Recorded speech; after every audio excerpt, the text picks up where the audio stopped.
Gender and communication. In this lesson, we'll develop an understanding of communication and culture. We'll look at how culture affects communication. We'll also develop an understanding of gender and communication, and finally, how gender affects communication as well. No matter where we live, nearly all of us will communicate with people from different cultures at some point in our lives. Culture is an amazingly powerful influence on communication behaviors. It can also affect not only how we express ourselves, but also how we interpret and react to the interpersonal behaviors of other people. Another powerful influence on interpersonal communication, one that is always with us, is gender. Indeed, many people feel that communicating across genders can be nearly as difficult or as confusing as communicating across cultures, if maybe not more so. Other lenses, we learn about filters such as ethnicity, age, socioeconomic status, can also influence our communication patterns.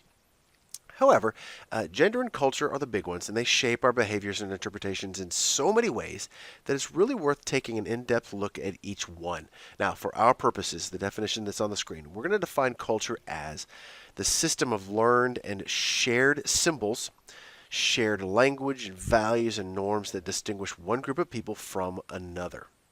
Now, this definition tells us that culture isn't a property of countries or regions or ethnicities. Rather, it's a property of people, ascribed by people. Each of us identifies with one or more groups that have a common culture comprising a shared language, shared values, shared beliefs, traditions, and customs, and so on. And we're going to refer to a group of people who share this culture as a society. Now, researchers in our text use the term in-group to refer to a group of people with whom we identify, and out-group to describe people we see as different from ourselves. If you grew up in Texas, for example, you would probably view other Texans as part of your in-group, whereas somebody from New Jersey would probably not be considered part of your in-group. Similarly, when you're traveling in foreign countries, the residents may perceive you as being from an out-group if you look or sound different as well. Now, for some people, being perceived as different can be exciting or intriguing experiences. Now, for others, that experience can be very stressful, and you've heard of that stress as culture shock. It's that jarring reaction we have when we find ourselves in highly unfamiliar situations. Now, a symbol, when we to better understand communication and culture, we have to look at the symbols that these cultures use. And a symbol is just something that represents an idea. It's literally a translation of a concept. Words are simply symbols that represent an idea. And every culture has its own symbols that represents ideas that are vital to that culture. For example, good old flag, good old stars and stripes, Star-Spangled Banner, baseball, apple pie, the bald eagle. These are all symbols of the United States. Now, researchers also believe that there are about 7,100 languages used in the world today. Now, let's put a marker here. We're going to cover the written and spoken communication elements much more extensively in our chapter, in our lesson on language. A culture's values, however, are standards by judging how good or desirable or beautiful something is. Now, in short, a culture's ideas are about what things should be, or how things should be, or what ought to be.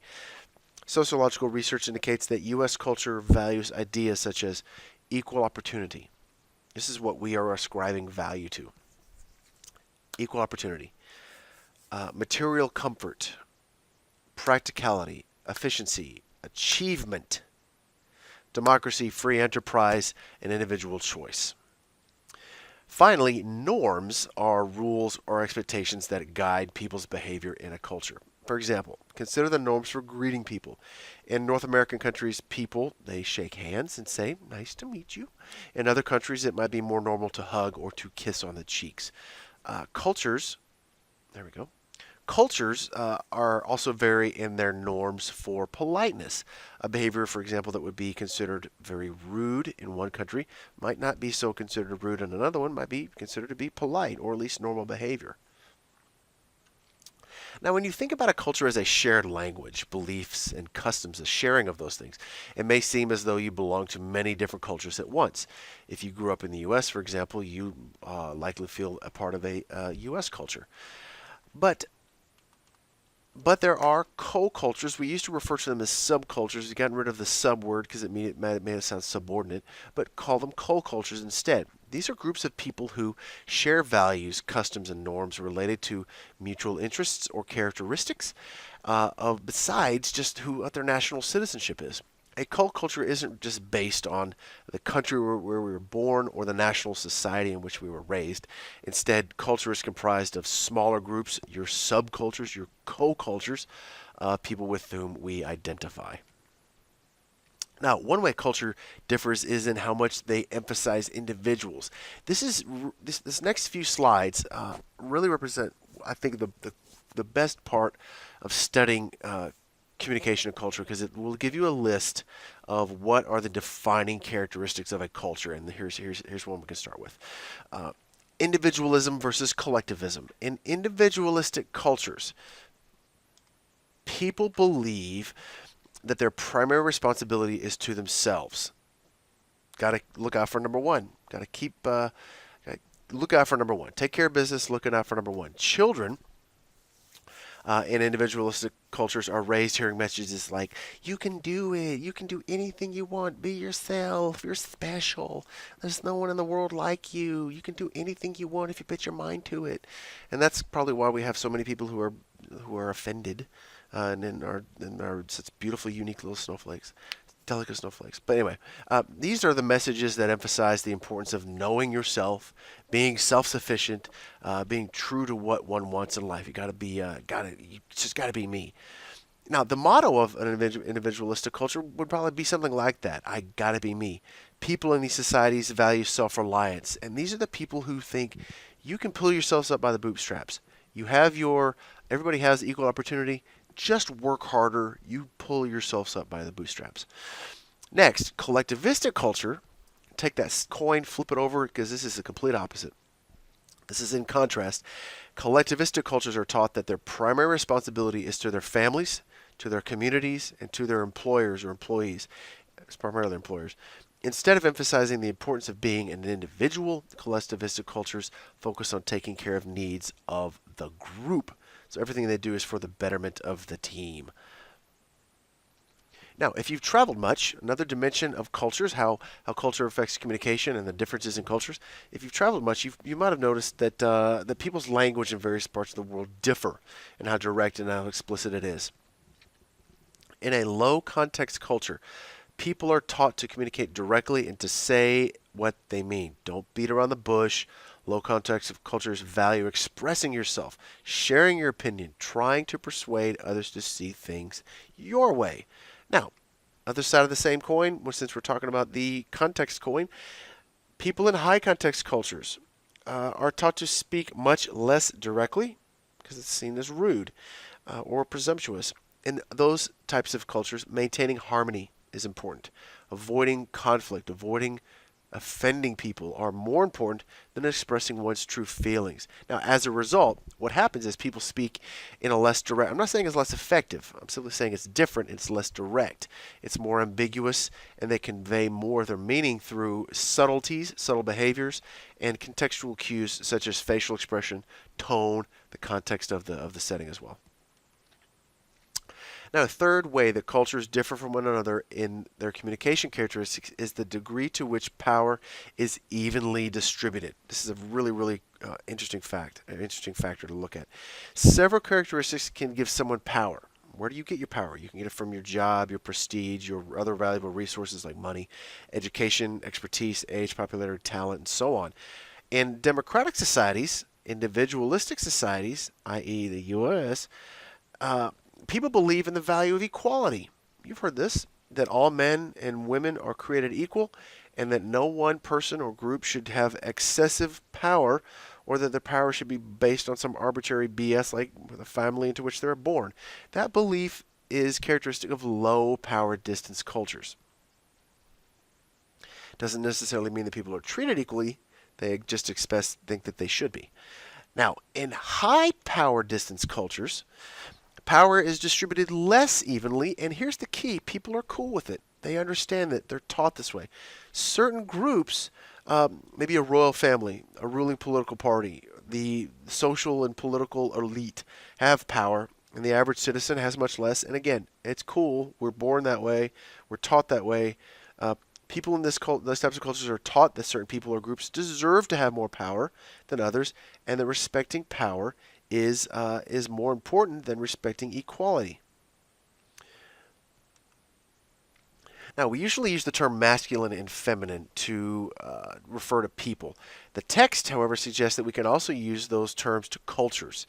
In highly masculine cultures, people tend to cherish traditionally masculine values such as ambition, achievement, acquisition of material goods. They also value sex-specific roles for women and men, preferring that men hold wage earning and decision-making positions, corporate executives, while women occupy nurturing positions such as a homemaker or a nurse. Now, in contrast, a feminine culture, people tend to value nurturance, quality of life, service to others, all of which are stereotypically feminine qualities. They also tend to believe that men's and women's roles should not be strongly differentiated. Now, compared with masculine cultures, therefore, it would not be unusual for a man to care for a child and stay at home, or a woman to be her family's primary wage earner. Another way that culture is affected by or affects communication is through the use or how we see time. Cultures also vary with respect to the norms and expectations concerning how time is used. Monochronic concept of time, there is only one time. Swiss, German, and most Americans view time as a commodity. Okay? We save time. We spend time. How do you fill your time? How are you investing your time? Stop wasting my dang time. This is an example of the commodification of time. We treat time as very valuable. Time is money. So these are all things that kind of represent the concept of monochronic consider orientations. A monochronic orientation toward time influences several behaviors. Because people in monochronic cultures think of time as valuable, they don't want to waste it. Stop wasting my time. Therefore, they expect meetings to start and end on time, within a minute. And when that doesn't happen, they're willing to wait only so long before leaving or moving on to something else. A comparison or a companion concept to this is societies with many chronic orientations, which include things like your Latin American countries, your Arab parts of the Middle East, and much of the sub-Saharan Africa, conceive time as more holistic and fluid and less structured. Instead of treating time as a finite commodity that must be managed properly to avoid being wasted, people in polychronic cultures perceive time as a never-ending river flowing infinitely into the future. Much more flexible interpretations and use of time. People have a natural tendency when thinking about uncertainty. People have a tendency to avoid the unfamiliar and the uncomfortable situations. In other words, we don't like uncertainty. And in fact, uncertainty causes many of us a good deal of stress. But there are different degrees to which people can manage or deal with that. Because not all cultures find uncertainty to be equally problematic. Cultures vary in ways some researchers have referred to uncertainty avoidance, or the extent to which people try to avoid situations that are unstructured. People try to avoid situations that are unclear or unpredictable. Individuals from cultures that are highly uncertain avoidant are drawn to people or drawn to situations that are familiar, and they are relatively unlikely to take risks. Other side of that concept is people in uncertainty accepting cultures are more open to new opportunities, new situations, and the more accommodating of people and ideas that are different from their own. They take a, well, live and let live approach, preferring as few rules as possible that would restrict their behaviors. Now, gender is also a function of roles, biological sex, and sex orientation. Expectations for male and female behavior make up a culture's gender roles or norms for how women and men are supposed to act. In the U.S., by tradition, men are the breadwinners and women are the homemakers. Tradition. Men are supposed to be interested in cars and sports and guns, and women like shopping and cooking and child rearing. It doesn't mean that men and women always have those interests or that traditional gender roles suggest that they ought to. All right, key distinction there. Similarly, in many cultures, men are expected to make decisions and occupy positions of power, although, just as all these other dimensions are ambiguous, it is not always the reality. Now, a continuing our thought around understanding gender and communication, a role is a set of behaviors expected by someone or of someone in a particular social position. Expectations for males and female behavior make up a culture's gender roles, or these are the norms for how women and men are supposed to act. In the U.S., we'll go back to your text. Don't send me angry emails when I'm about that I'm stereotypical. Go read your text. For instance, by tradition, men are the breadwinners and women are the homemakers. Men are supposed to be interested in cars and sports and guns, but it doesn't always have to work out that way. Such expectations reflect really the cultural influence of the ideas about what it means to be a man or a woman. We can think of the gender roles as falling into these three categories: the masculine gender role, the feminine gender role, and this androgynous gender role. So let me back up for a second. Now, let's think about the masculine gender role. When used in reference to people rather than cultures, the term masculinity refers to the set of gender role expectations of a society typically assigned to men. Although anyone can have masculine characteristics and communication behaviors, specific masculine qualities might differ from one culture to the next, but the masculine role usually emphasizes, here we go, again, don't send me angry emails, go read your text, strength, competition, independence, sexual aggressiveness, risk-taking, logical thinking, and the acquisition of resources. Traditional masculinity also tends to reject weakness, tends to reject emotional expressiveness, and characteristics or behaviors that resemble those of women.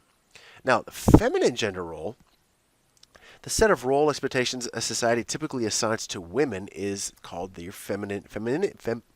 I'll spit it out here, I promise. Femininity. I want you to try that. If you think you can do it too, send me an email. Femininity, although this term can be characterized by can characterize either sex as well.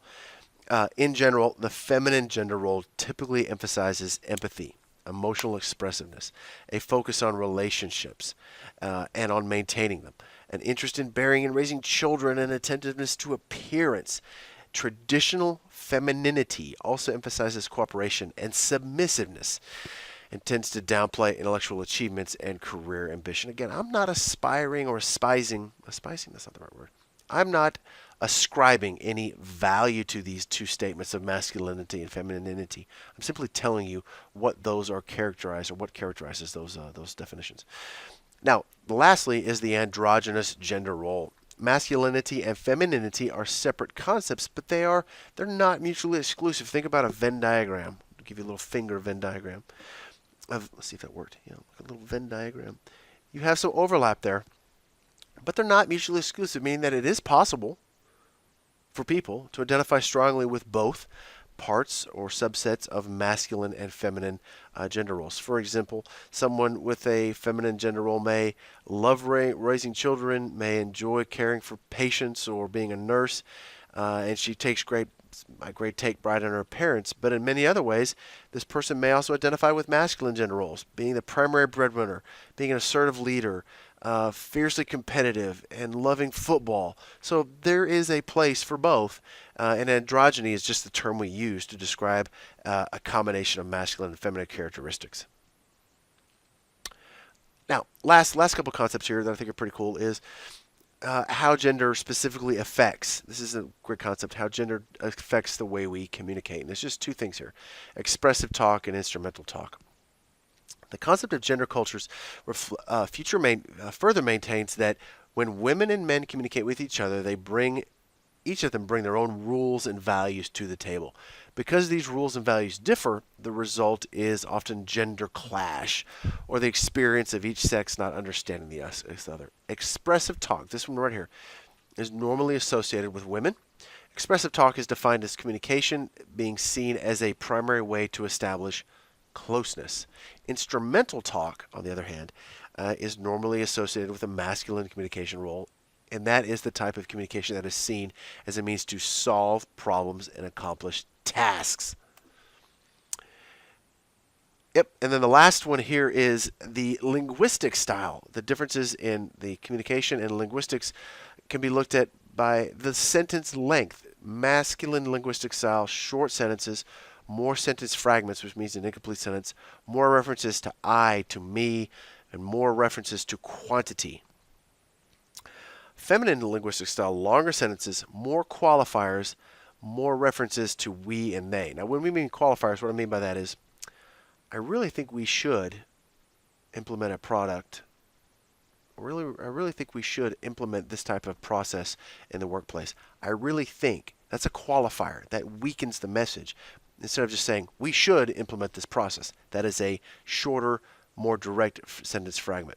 So those are a couple ways you can think about how gender affects communication as well.